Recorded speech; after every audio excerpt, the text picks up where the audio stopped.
श्री ओम नमः शिवाय। ओम जय जय जय नमस्तु नमस्तु नमस्तु। मंगलम भगवान वीरो मंगलम गौतमो मंगलम कुंदकुंदाढ्यो जयस्तु मंगलम। सर्वमंगलमांगल्यं सर्वकल्याणकारिकं प्रधानं सर्वधर्माणां जैनं जयतु शासनं जैनं जयतु शासनं जैनं जयतु शासनं। नमः समय साराय स्वानुभूतिया चकास्ते चित्स्वभावाय भावाय सर्वभावान्तरच्छिदि सर्वभावान्तरच्छिदि सर्वभावान्तरच्छिदि।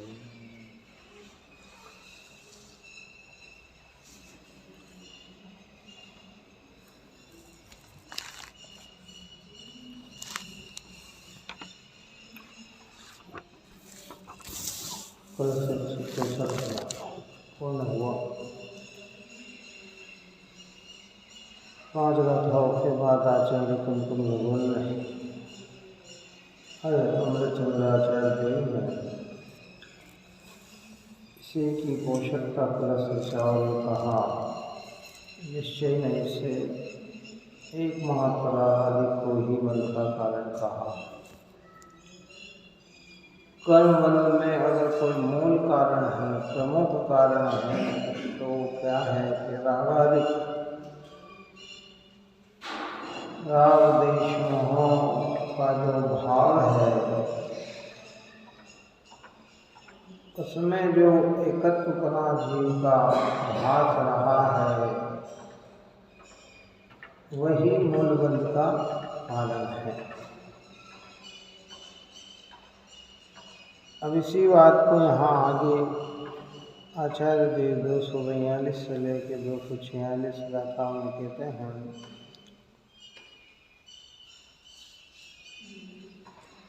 गाथाएं हिंदी की पढ़ते हैं।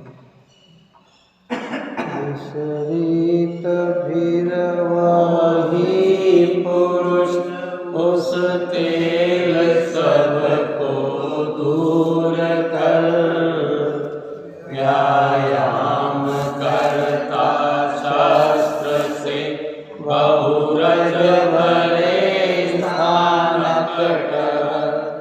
अरुताड़ कजली वासलादि छिन्न भिन्न बहु करे उपघात आपस चित्त अचित्त द्रव्यों का करे बहुवाति के करणादि से उपघात करते उस ही को निश्चय बने चिंतन करो रजबंध नहीं किन कारण यो जानना निश्चय पने चिकनाई जो उस नर विषय रजबंध कारण वो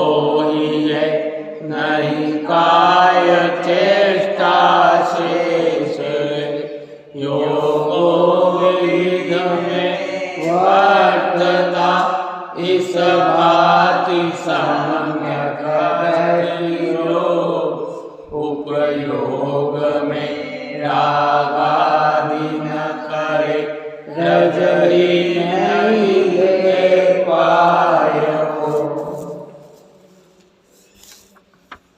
जैसे वास्तविक बल का कारण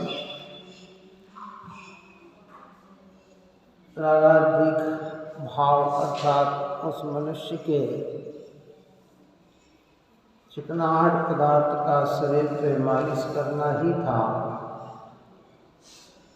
धूल भरी क्षेत्र धूली चिपकने का मुख्य कारण नहीं था। व्यायाम करना भी धूली चिपकने का मुख्य कारण नहीं था। ताल कमाल वृक्ष आदि का घात आदि भी धूली चिपकने का मुख्य कारण नहीं था। मुख्य कारण तो चिकनाहट थी। अब वही पुरुष फिर सब तेल को दूर करके शरीर का जो तेल चिकनाहट लगी हुई थी उसे वह दूर करके एकदम नहाकर उस चिकनाहट को बिल्कुल दूर कर दिया और फिर वह व्यायाम करता शस्त्र से बहु रज भरे स्थानक ठहर। तो फिर वह बहुत सारा व्यायाम करता शस्त्र चलाता है धूल भरे स्थान में जाकर भी और ताड़ कदली बाँस आदि के छिन्न भिन्न बहु करे है। तो शस्त्र से ताड़ आदि बाँस आदि जो वृक्ष अशोक आदि वृक्ष हैं उनको भिन्न भिन्न भी करे, छेदे भेदे भी। उपघात आप सचित और अचित द्रव्यों का करे। बहुभांति के करणादिक से उपघात करते उसे ही को निश्चय पने चिंतन करो रजबंध नहीं गिर पार। निश्चय से विचार करें कि उस व्यक्ति को रज क्यों नहीं चिपकी। इतना करने पर भी रज का धूली चिपकी क्यों नहीं, धूली का चिपकन उसे क्यों नहीं हुआ। वास्तविकता में ढूंढा जाए तो क्यों नहीं हुआ तो एक ही प्रश्न का जवाब आएगा कि उसने अपने शरीर पर तेल का मर्दन नहीं किया, मालिश नहीं की, तेल अच्छा चिकनाहट नहीं लगाई। तो इतना कार्य करते हुए भी मूल रूप से उसे धूली का बंधन नहीं हुआ। ये जानना निश्चय पने चिकनाई जोश नर विषय रजबंध कारण सोई है नहीं काय चेष्टा शेष है। कि काय की चेष्टा शेष नहीं है, उसे रजबंधन नहीं हुआ है तो चिकनाहट नहीं है। योग में विविध में वर्तता इस भांति सम्यक दृष्टि जो उपयोग में रागादिक न करे रज ही नहीं ले पाए। सो ऐसे सम्यक दृष्टि धर्मात्मा पुरुष शुद्धात्मा की अनुभूति करने वाला पुरुष योगों में विविध प्रकार से वर्तता है। मन वचन काय की क्रिया भी होती है। धूल भरे क्षेत्र में भी रहता है, मतलब कारण लोक में भी रहता है, परंतु उपयोग में रागादि भाव न होने से उसे कर्म का बंधन नहीं होता। अर्थात क्या कहना चाहते हैं कि उपयोग में ही अपनापन होने से, रागादिक में अपनापन न होने से, दोनों के बीच में भिन्नता जानने से उस सम्यक दृष्टि जीव को मिथ्या संबंधी बंधन नहीं होता। परंतु होता है इसे चिकनाहट न लगाने पर भी धूल भरे क्षेत्र में रहे, शस्त्र से व्यायाम करे, है ना, घात उपघात करे तो धूलि तो उसे चिपकती है, पर ऐसी नहीं चिपकती है कि जिसे निकाला जा न सके। अगर निकल जाए, थोड़ा सा प्रयत्न करने पर भी निकल जाए, ऐसी धूलि उसे चिपकती है। तो सम्यक दृष्टि उपयोग में रागादिक नहीं करता है तो मिथ्यास संबंधी चिकनाहट वाला कर्म का बंधन नहीं है। बंधन तो है, लेकिन उस बंधन को यहाँ बंधन गिना ही नहीं। क्या करना? उपयोग में रागादिक नहीं करना, अर्थात क्या? भेद ज्ञान के द्वारा रागादिक भाव और उपयोग भाव दोनों में एकत्व स्थापित नहीं करना।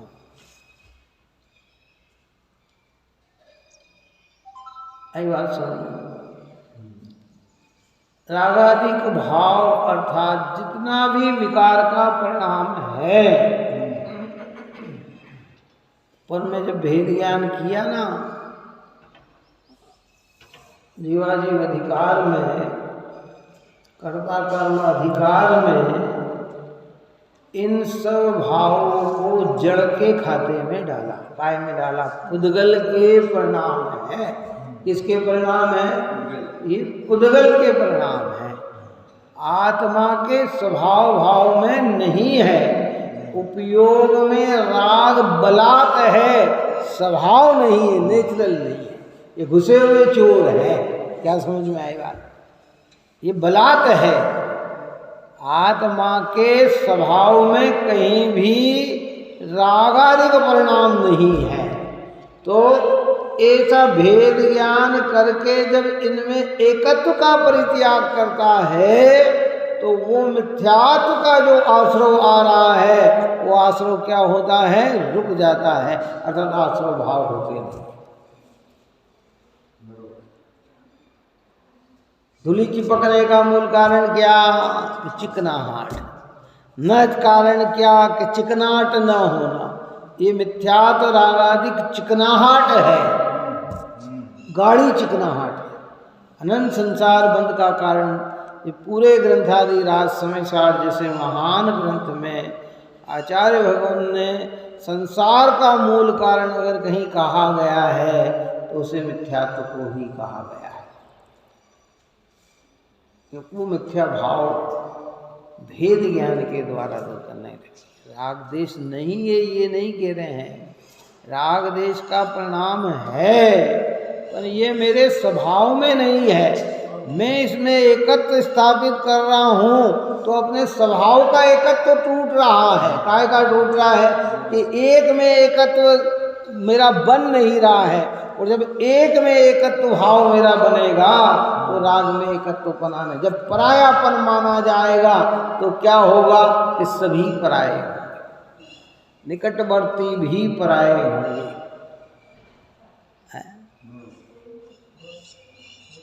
बहुत बड़ी लिस्ट बनी हुई है व्यवहार की, लेकिन जब एक निश्चय के सामने देखें तो सारा पर में चली जाती है। और ऐसा कहें तो सब कहें, न्याय से तो नहीं कमाया हो, न्याय से कमाया हो, किसी से छीना नहीं हो, हमने अपनी उत्पत्ति से किया हो, मकान बनाया हो, जमीन जायदाद खरीदी हो, तो कहते कि हमने अन्याय का नहीं, ये तो हमारा है। तो वो व्यवहार है। कहीं से लाए नहीं हो, अपने ही हो वस्त्राभूषण, तो कहते सब हमारे हैं। स्त्री पुत्र आदि का हमारे हैं, शरीर इंद्रिया हमारी है, मन वाणी हमारी है, कर्म हमारे हैं, शुभाशुभ भाव हमारे हैं। ये सब कितना व्यवहार व्यवहार व्यवहार, और निश्चय के सामने ये सब क्या हो गए? ये सब पर।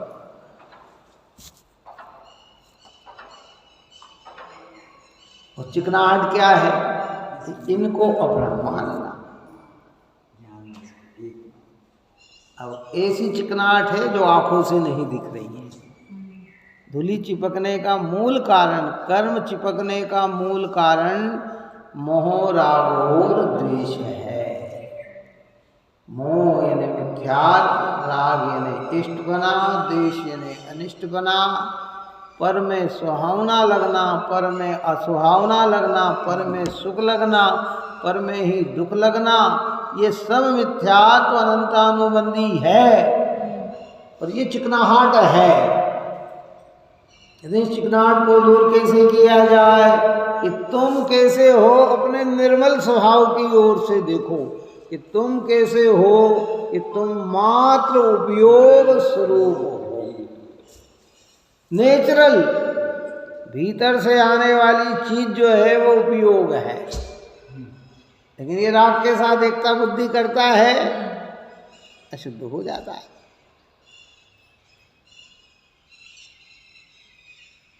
और एकता बुद्धि न करे, शुद्ध बना रहता है। इसमें लिखा ना, अपन ने कहा काहे को भटकते फिरे, सिद्ध होने के काज, राग देश को त्याग दे, भैया सुगम इलाज, राग देश के त्याग बिन परमात्म पद नाही, कोटि कोटि जन तप तपो सभी अखारत जाए। काहे को भटकते फिरे, हे आत्मन तू क्यों भटकता फिरे। सिद्ध होने के का, सिद्ध बनने के लिए प्रयत्न कर रहा है और भटकन चालू है कि क्यों भटकता है, क्योंकि पता नहीं ना, बंद का कारण पर को मानकर पर से हट रहा है और मूल कारण तो अंदर में बैठा है। बात ही समझ में नहीं। काहे को भटकते फिरे, सिद्ध होने के काज, सिद्ध बनने के लिए भी तू क्या कर रहा है, भटकता फिर रहा है। अपेक्षा से ही समझना सारी बात जो समझाई जा रही है। आदमी को कहने मुझे भगवान बनना, मुझे भगवान बनना, मुझे भगवान बनना, क्या बनना भगवान, हाँ कि सिद्ध बनना है। सिद्ध बने बिना आनंद नहीं आएगा, सिद्ध बने कि बिल्कुल। फिर भी भटक रहा है। क्यों भटक रहा है कि इसे पता नहीं कि वास्तविक सिद्ध बनने का कारण कहाँ है। काहे को भटकते फिरे, सिद्ध होने के काज, यानी कहते कि राग देश को त्याग दे, भैया सुगम इलाज। सुगम सरल इलाज अगर कोई है तो राग देश को त्याग दे, मोह राग देश का त्याग कर दे। ये मैं, ये मेरे, मैंने बनाए, मुझे भोगना है, ऐसी अंतरंग में जो वृत्ति है वो उपयोग, और ये वृत्ति में भेदता है, तो भेद करके उपयोग को स्वीकार कर ले है। राग देश को त्याग दे भैया सुगम इलाज, और राग देश के त्याग बिन परमात्म पद नाही। कितना ही प्रयत्न यहाँ पर हम कर लेंगे, थक जाएंगे। पूर्व पर्याय में थक गए हैं। राग देश के त्याग बिन परमात्म पद नहीं, कि जितने भी भगवान बने हैं पंच परमेष्टि और अरिहंत सिद्ध हुए हैं, सबने सीधा मार्ग अपनाया कि राग देश का त्याग किया। पहले भेद ज्ञान करके रागादिक में एकत्व स्थापित तो जो था उसे तोड़ दिया, और धीरे धीरे उपयोग को उपयोग में ले गए और रागादिक से निवृत्त हो गए, गुणस्थान बढ़ते चले गए और एक दिन परमात्मा बन गए है। राग देश के त्याग बिन परमात्म पद नाही, कोटि कोटि जन्म तप तपो सभी अखारत जाई। भटक रहे करोड़ों करोड़ों जन्मों तक आप और हमने व्रत तप से संयम किए। यहाँ हल्का अर्थ नहीं निकालना हो, नहीं तो कि कहेंगे कि साहब ये नहीं करें। अरे नहीं करने वाली बात नहीं है। भूमिका के अनुसार ज्ञानियों में भी ऐसे सारे भाव आते हैं, संयम के आते हैं। जितना जितना आगे बढ़ेगा उतना उतना भाव आएगा, लेकिन ये भाव और उपयोग भिन्न भिन्न चीज है, एक चीज नहीं है। और इन भावों में एकत्व रखा, क्या करेगा जी। देखो मुनिराज जितने भी होते हैं ना, सब बुद्धि पूर्वक 28 मूल गुणों का पालन करते हैं। काय का करते हैं? 5 महाव्रत का, 5 समितियों का, पंचेंद्रिय के विजयी होना, 6 आवश्यक करना, 7 शेष गुण का पालन करना।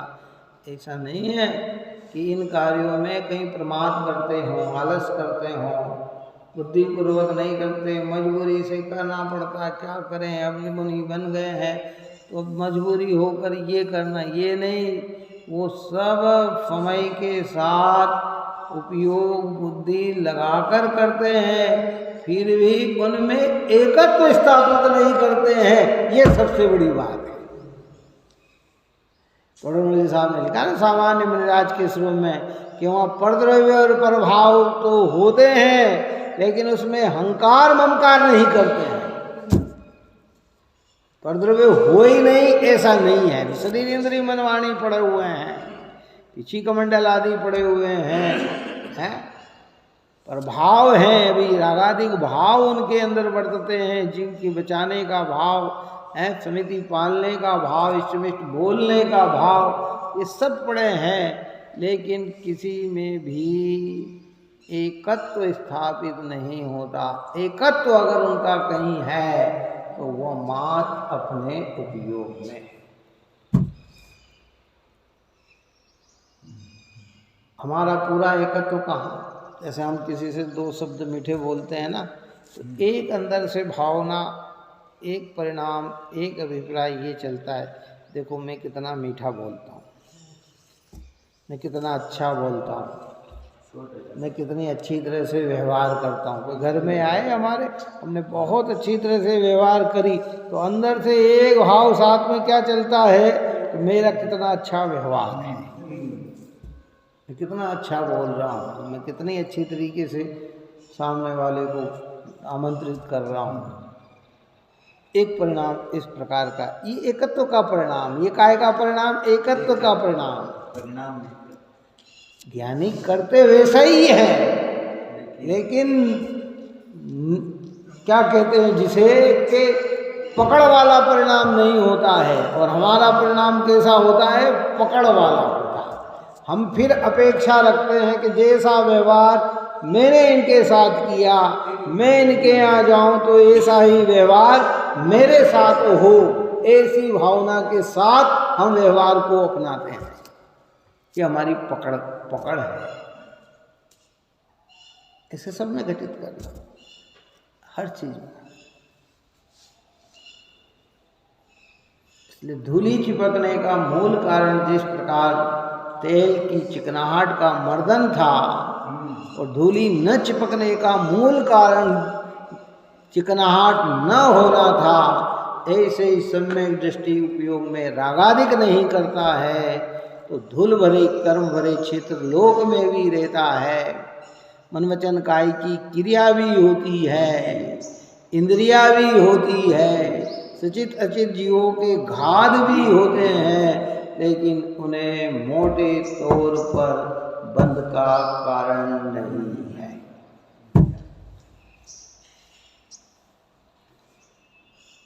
यहाँ सम्यक दृष्टि की महिमा अर्थात एक व्यक्ति की महिमा नहीं गाई जा रही है, सारे सम्यक दृष्टि धर्मात्मा, चौथे गुण स्थान वाले भी, पंचम गुण स्थान वाले भी, छठे गुण स्थान वाले भी, और ऊपर के गुण स्थान वाले भी, सारे जिन्हें है ना वो एक महिमा। सम्यक दृष्टि का मतलब मात्र व्यक्ति विशेष महिमा नहीं है। ये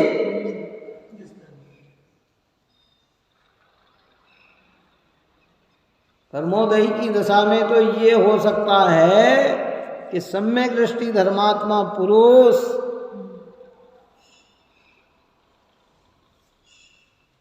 मिथ्या दृष्टि के निकट रह सकता है, बाहर में उसके कार्य करते दिखाई दे सकता है, उसकी सेवा भी करते दिखाई दे सकता है। किसकी?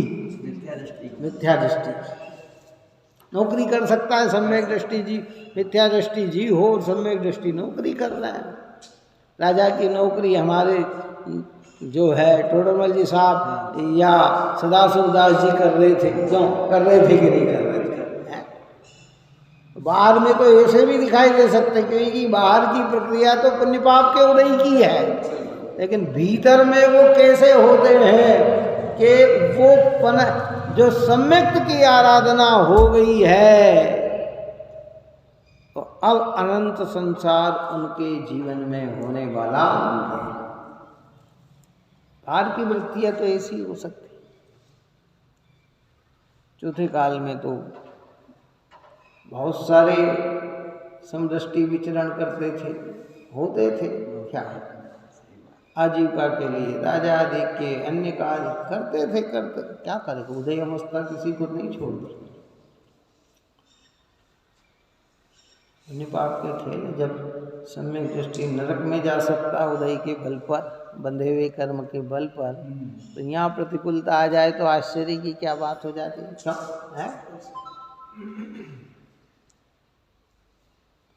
अपन ने कही अभी, नरक जैसे दुख तो वर्तमान में है ही नहीं किसी के, कैसे, क्यों?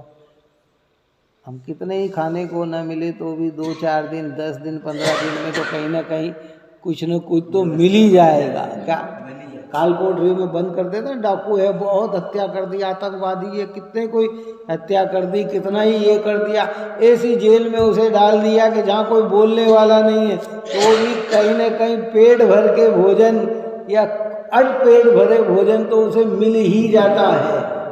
क्या समझ में आया है? मिलता, पानी पीने को तो मिल ही जाता है, यहाँ तो वो वातावरण ही नहीं है।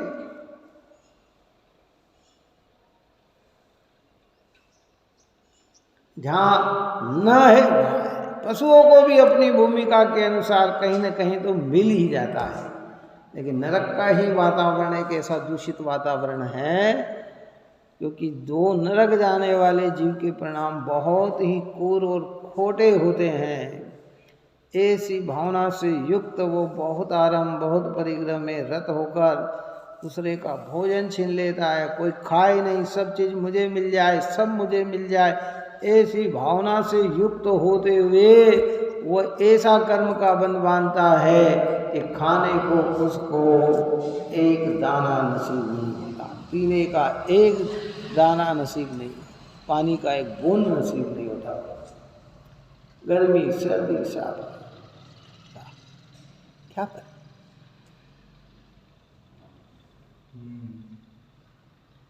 इसलिए जिनवाणी माता हमें समझाती है कि भाई देखो, अनंत काल से हम बंधन में बंधे हुए हैं, जकड़े हुए हैं, अब बंधन से हमें छूटना है तो पहले भेद ज्ञान करके राग और ज्ञान की भिन्नता को समझना है।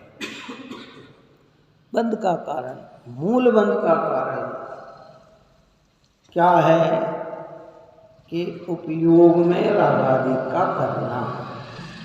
वरना अभी 2-4 रोज में इस चर्चा की ये खुला, एक राग होता है, एक राग करता है।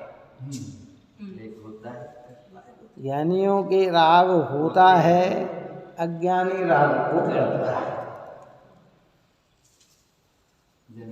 बात आ गई समझ में? नहीं है आप और हम के, हमारे क्या राग हम करता है।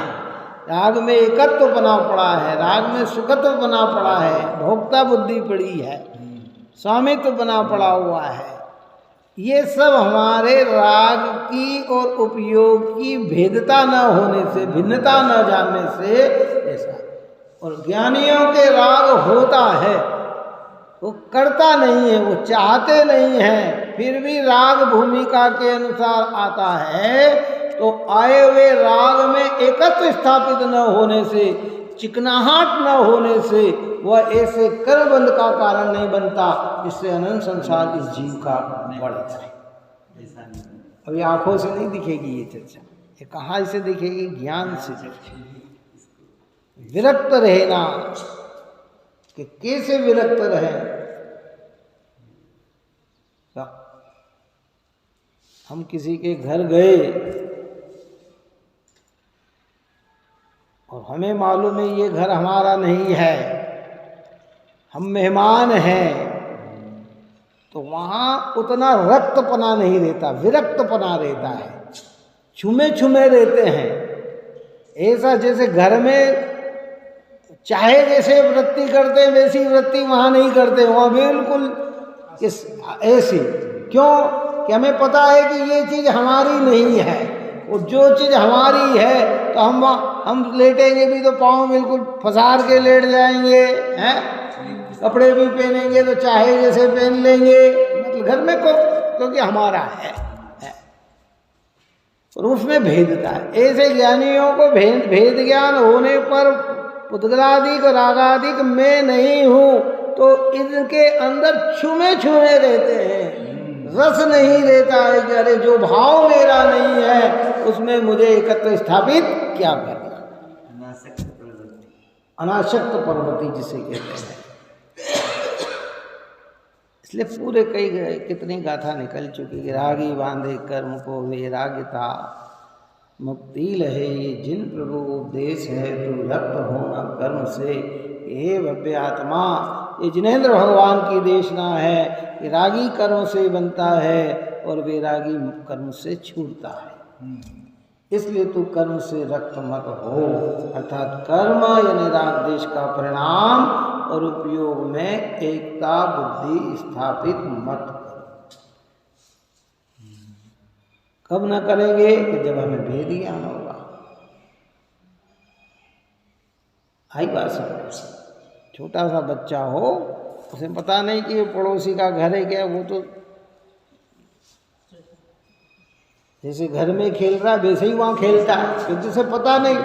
और थोड़ा सा या माँ समझा दी देख अपना वो अपना घर नहीं है, तो वहाँ बिल्कुल ध्यान से रहना, किसी चीज़ को हाथ मत लगाना, वो अपनी चीज़ नहीं है, मांगना मत, जिद्दी मत करना, ये मत। उसकी समझ में आ गया। अब वही बच्चा कैसा है, बहुत शांत है, बहुत शांत है।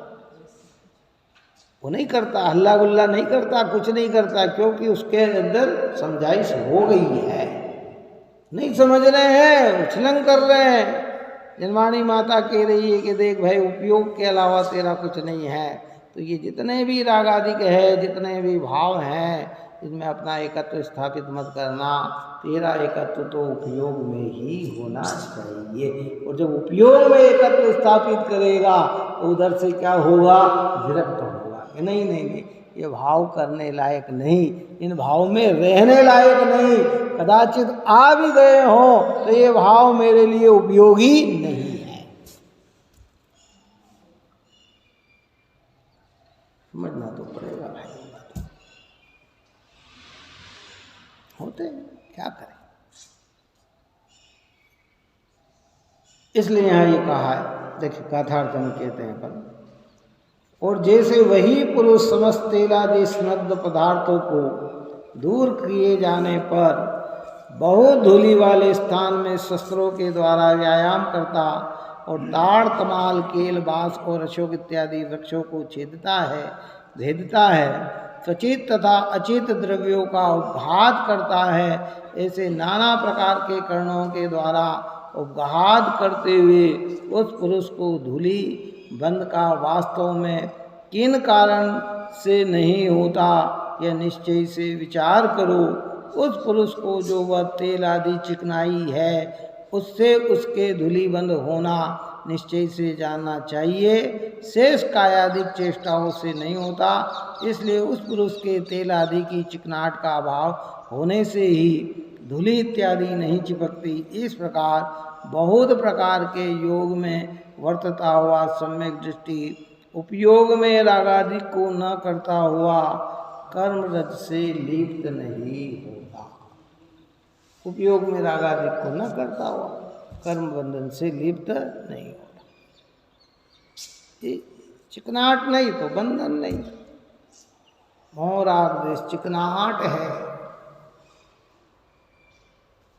बस इसी को समझना। बहुत सरल है। सरल कहने का मतलब ये कह रहे हैं कि समझना चाहे तो इससे सरल कुछ हो नहीं सकता। मूल कारण पकड़ में आ गया। क्यों बंधन हो रहा है कि उपयोग में रागादि को हम करते हैं। उपयोग कभी हमें अच्छा नहीं लगता, राग आदि की ही हमें अच्छे लगते हैं। कई लोग कहते हैं ना थोड़ी देर अच्छा घर के अंदर बढ़िया वातावरण, 5-10 जने बैठे थे या बाहर बैठे थे और 1 घंटे 2 घंटे अच्छे रह गए और फिर सब चले गए, फिर अकेला बोर होने लग गया। तो बोर क्यों होने लग गया? अच्छा क्यों नहीं लग रहा तेरे को? है तेरे को राग अच्छा लगता है, उपयोग अच्छा नहीं। उपयोग तो वहां भी है, और जब उपयोग अच्छा लगने लग जाए और राग अच्छा ना लगे तो बंधन क्या होगा? टूटेगा कि बंधेगा कि टूटने लग जाएगा।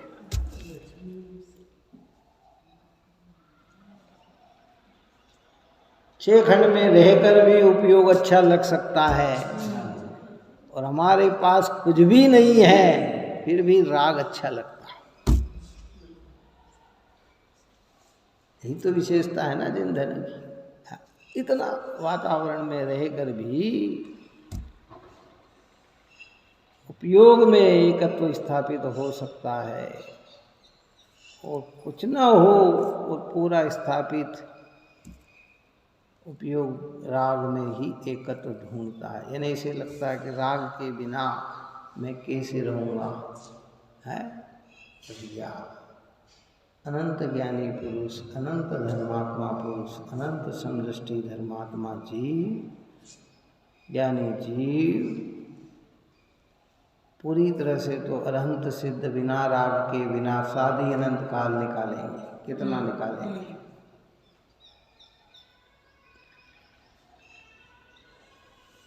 हमने जब नमो सिद्धाणम बोलते हैं ना, तो कौन से सिद्ध भगवान ऐसे हैं जिनको वंदन नहीं होता?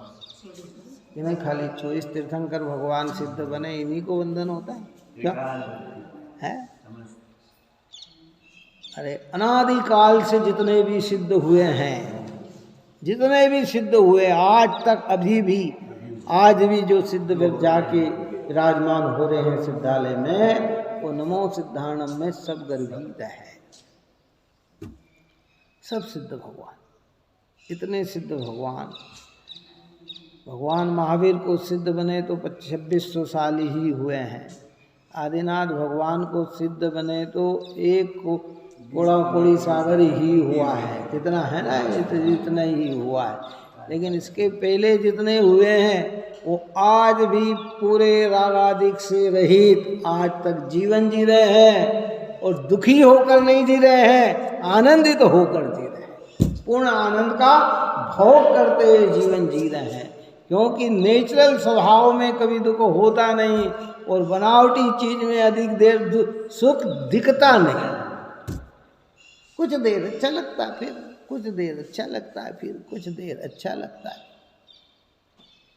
संसार की दशा है। आप और हम जिनवाणी हमें समझाती, जिस मनुष्य जीवन में युवापने में हम जीना चाहते हैं, निरंतर जीने की भावना रखते हैं, वृद्ध अवस्था आते ही निरंतर मरने की भावना होने लग जाती है। कब देह छूटे तो अच्छा, कब देह छूटे तो अच्छा, कब देह छूटे तो अच्छा, क्या भावना आने लग जाती है। जिसमें हम रहने की भावना कर रहे थे उससे काय की भावना भाने लग जाते हैं, छूटने की भावना। स्वस्थ शरीर हो तो और भी अच्छा, न हो तो फिर एक ही रहे, भगवान इससे तो उठा ले तो अच्छा, चले जाए तो अच्छा, ये हो जाए तो अच्छा। क्या अरे भाई, संयोग सदा काल कोई सुख का कारण नहीं बनता है। इसलिए काय में एकत्व स्थापित करें, अपने ज्ञान में एकत्व स्थापित करें। मेरा चैतन्य भगवान ने जो उपयोग स्वरूप बताया है, ये उपयोग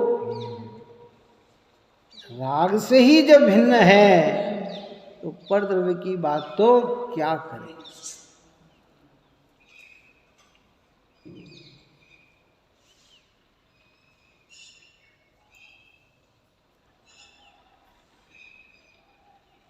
कोई क्या है ना, उसमें भागे क्या कथा उनकी करें जो क्षेत्र से भी अन्य,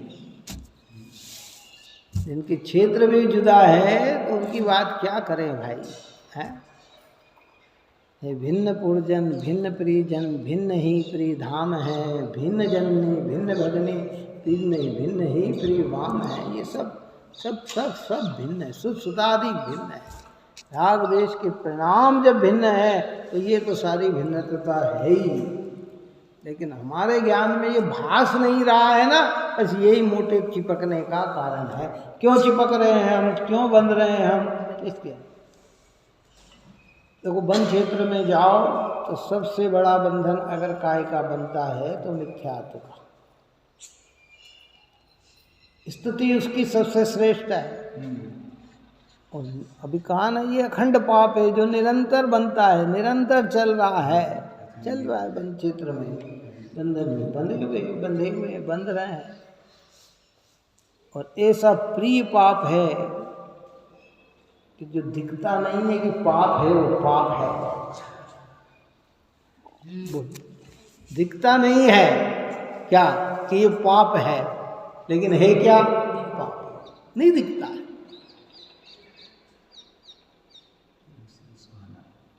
पांच इंद्रिय के भोग में अगर न्यायिक भोग रहे हैं सब प्रसन्न, बहुत अच्छा था, ले खाओ और खाओ, कोई ये भी नहीं कहेगा पाप है, लेकिन है क्या, वो पाप ही है ना, पुण्य का परिणाम तो नहीं है वो है।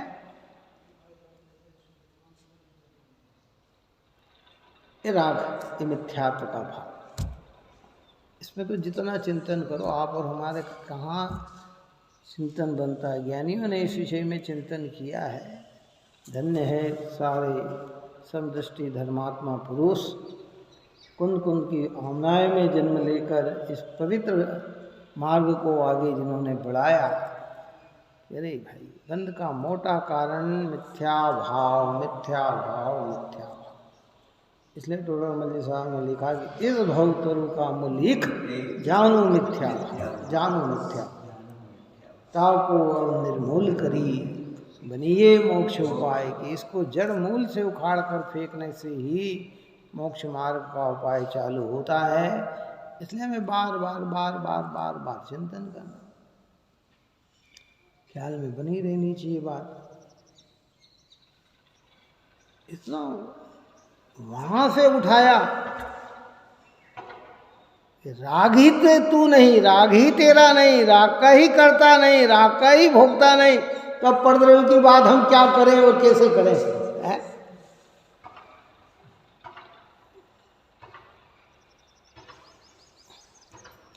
नहीं समझ में आया तो स्थूलता से भी समझाया। अरे भाई, ये सब चीज पर है, कोई हमारा नहीं है। जितने पुद्गल धर्म अधर्म आकाश काल ये सब परद्रव्य हैं, ये तुम्हारे नहीं है। इनकी जाति अलग, तुम्हारी जाति अलग। ये जड़ जाति के, तुम चेतन जाति के हो। ये पुद्गल के परिणाम दिख रहे हैं, भार वाला संयोग, और तुम उपयोग स्वरूप हो। इस प्रकार समझाया। फिर आगे बढ़े और निकटवर्ती पदार्थों से भेद विज्ञान कराया।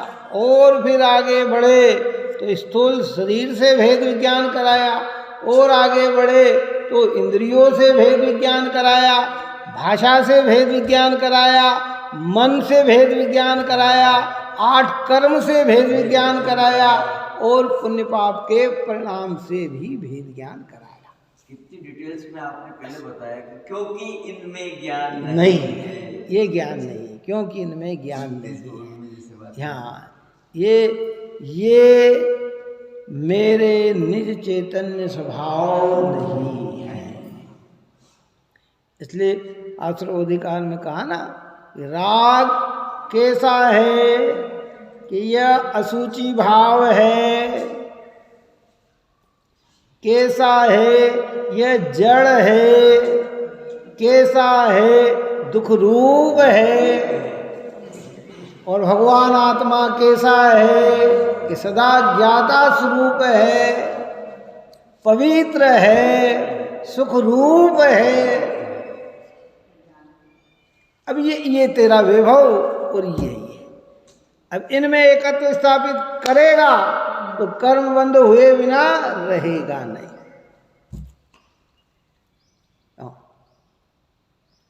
अभी मैं कुछ झूठ बोलूं और आपकी पकड़ में आ जाए तो कहेगा अरे ये बहुत पापी है, ये झूठ बोलते हैं। हिंसा करूं तो आप कहेगा अरे ये हिंसा करते हैं। लेकिन सबको अपना मान के बैठे हुए हैं तो क्या कौन कह रहा है? अरे नहीं, बड़े धर्मात्मा जीव है, बड़े धर्मात्मा जीव है, बड़े धर्मात्मा जीव है। यहाँ ये जिनवाणी फटकार लगाती है। कौन फटकार लगाती है?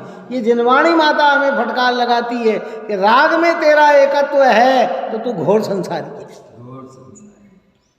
अनंत संसारी है। तेरे को जबरदस्त कर्म का चिकनाहट का बंधन हो रहा है, चिकनाहट होने से कर्म का बंधन हो रहा है। यही तुम भेद है। समय सार का सार ये है कि हमारा चैतन्य इन सब से भिन्न नजर आना चाहिए। अरे मैं उपयोग स्वरूप। जिनवाणी माता ने तो मुझे त्रिकाल त्रिकाल त्रिकाल ज्ञान स्वरूप कहा है, तो मेरा रस मेरा ज्ञान में आना चाहिए। मुझे कोई प्रिय चीज लग रही है तो जानन जानन प्रिय लगना चाहिए। क्या प्रिय लगना? अरे ये मैं सदा काल है। कोई सा समय हम अपने ज्ञान से रहित नहीं है, जानने से रहित नहीं है, बस इसका हमें पता नहीं है। बस यही बात है, बाकी तो सब है। अभी भी प्रवृत्ति चल रही है लेकिन हमें पता नहीं है, तो कभी पता करो। मंदिर आए, हम घर से आए तो वो भाव का तो पता है, पर उस भाव को जो जान रहा है उसका पता नहीं है। उसकी खबर नहीं। क्यों आए मंदिर? अरे साहब घर पे बैठे भाव हुए अचानक भगवान के दर्शन करने के, तो हम मंदिर आ गए। स्वाध्याय सुनने के हम मंदिर आ गए। क्या इसका पता है कि ये भाव मेरे अंदर है, लेकिन इन भाव को जिसने जाना उसकी खबर नहीं है। ये खबर तुझे काहे की होना चाहिए? उसकी खबर के साथ इसकी खबर हो तो चलेगा, और खाली इसकी खबर हो और उसकी खबर नहीं हो तो नहीं चलेगा। नहीं चलेगा का मतलब कि तेरे मिथ्यात्व का परिणाम बना रहेगा।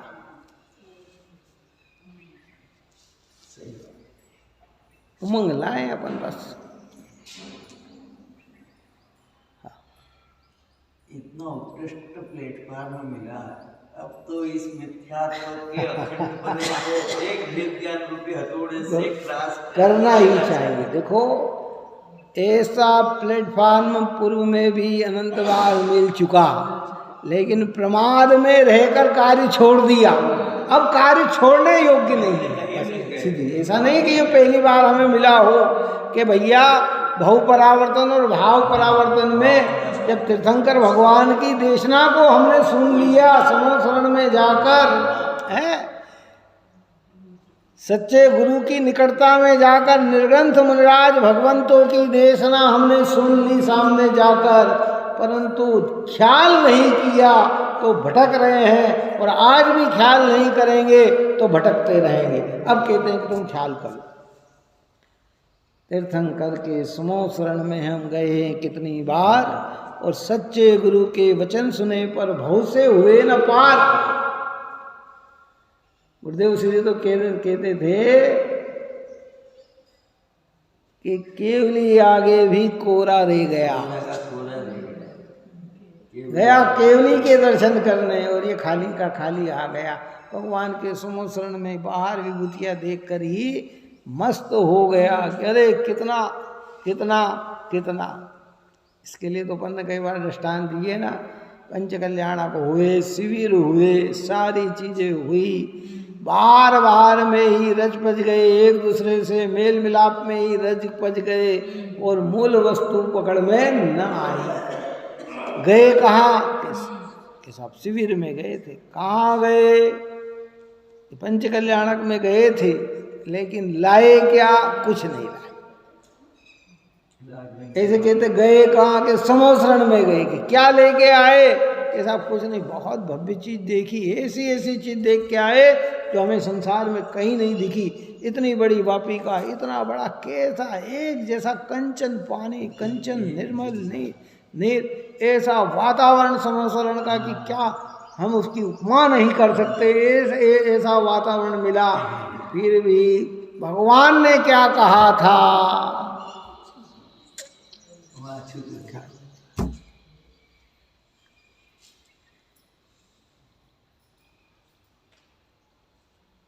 अब समय आ गया, अब विचार करो, घबराना नहीं।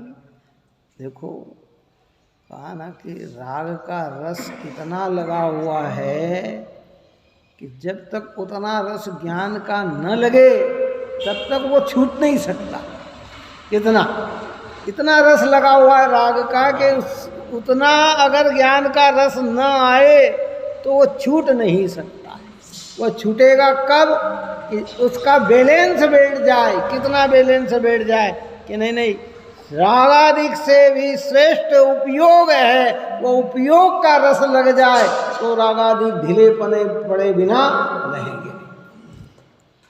बच्चे होते ना, बच्चे को खिलौना खेल रहा है, अब उसको अगर उससे छुड़ाना तो उसके जैसा ही कोई चीज़ हाथ में देना पड़ेगी। उससे हल्की होगी तो वो हाथ नहीं लगाएगा कि नहीं ये मुझे नहीं चाहिए, ये मुझे नहीं चाहिए। उस सम कोई दूसरी चीज़, अच्छी चीज़ मिल जाए तो 1 मिनट के अंदर वो दे देता है। ऐसे कह रहे हैं कि ऐसा रस ज्ञान का आने लग जाए कि ओह मेरा चैतन्य भगवान आत्मा तो आनंद स्वरूप है। भगवंतों ने तो निरंतर झड़ता हुआ आनंद बताया है कि ज्ञान का रस आनंद का रस है। एक बार दृष्टि गई कि वो आनंद आएगा जो भोगों में दिखाई नहीं देगा, संयोगों में दिखाई नहीं देगा।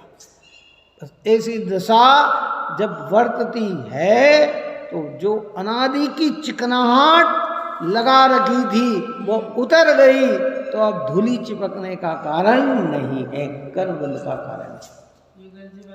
हाँ, तेरे ज्ञान को सदा प्रसन्न है।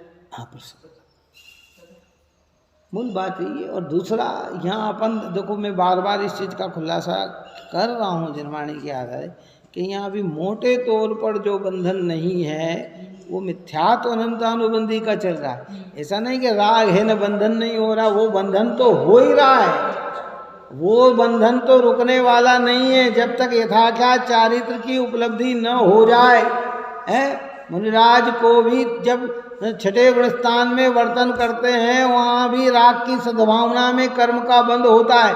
3 कषाय जितना निर्बंध और 1 कषाय के जितना बंधन उन्हें भी होता है। तो हमें बंधन नहीं हो रहा ये बात नहीं समझना, लेकिन ये तत्व समझ में आने पर ज्ञान का रस आ जाए, भेद ज्ञान हो जाए तो वो अनादि मिथ्यात्व जो परिणति में चल रहा है वो निकल गया तो मिथ्या संबंधी बंधन टूट जाता है। वो मिथ्या संबंधी बंधन टूट जाता है। और मोटा गया तो छोटा तो चले ही जाएगा। तो कितने ही दृष्टांत पूर्व में दे दिए। हर आदमी को संतुष्ट हो जाता है कि हाँ भैया आ गए। तो आपने इतने दे दिए तो अब छोटे में आप क्या अपने परिणाम बिगाड़ोगे, ये कह देते हैं। इतना दे दिया, 90% दे दिया तो अब 10% में क्या है, बिल्कुल आ जाएंगे। 60% दे दिए तो 40% में क्या आ जाएंगे, बिल्कुल आ जाएंगे। ऐसे कह रहे हैं कि हाँ इस बंध अधिकार में आएगा। इसलिए कहते हैं अभिप्राय का पाप 90%, परिणाम का पाप 9%, क्रिया का पाप 1%। बिल्कुल आएगा।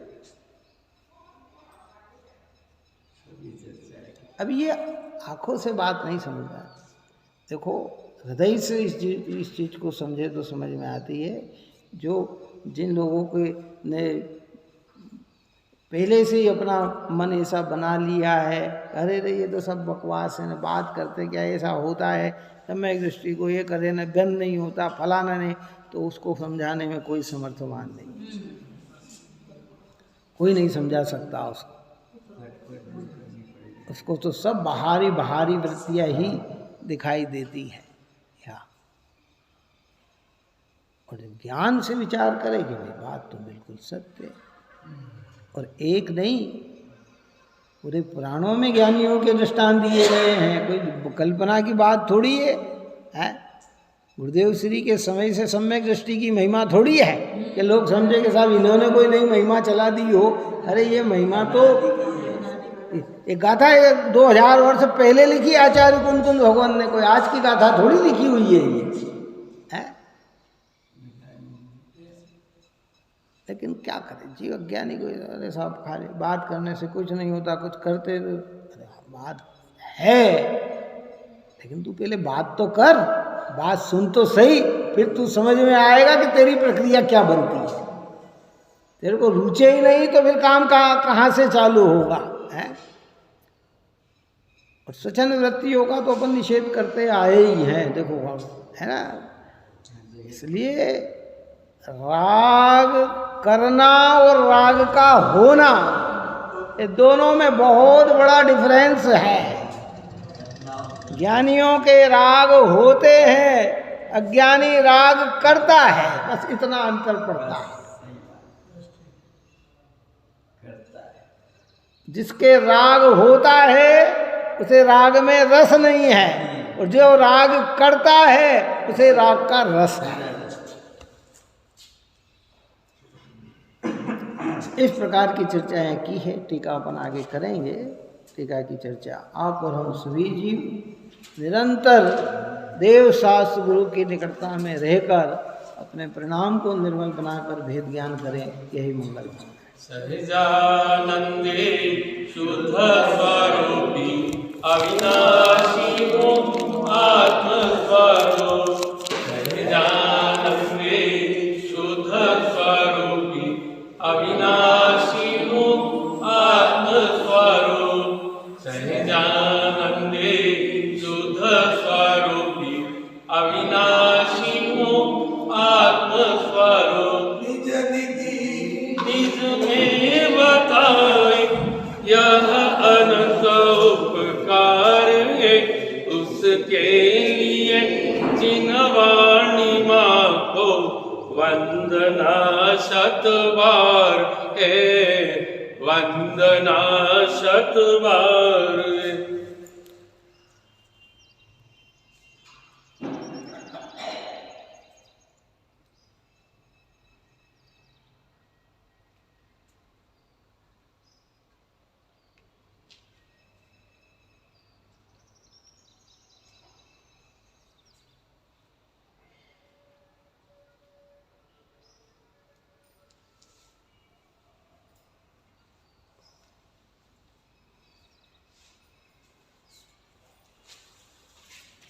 रावणी के ज्ञान से सूझे लोकालो, सोवाणी मस्तक नमो सदा देता हूँ।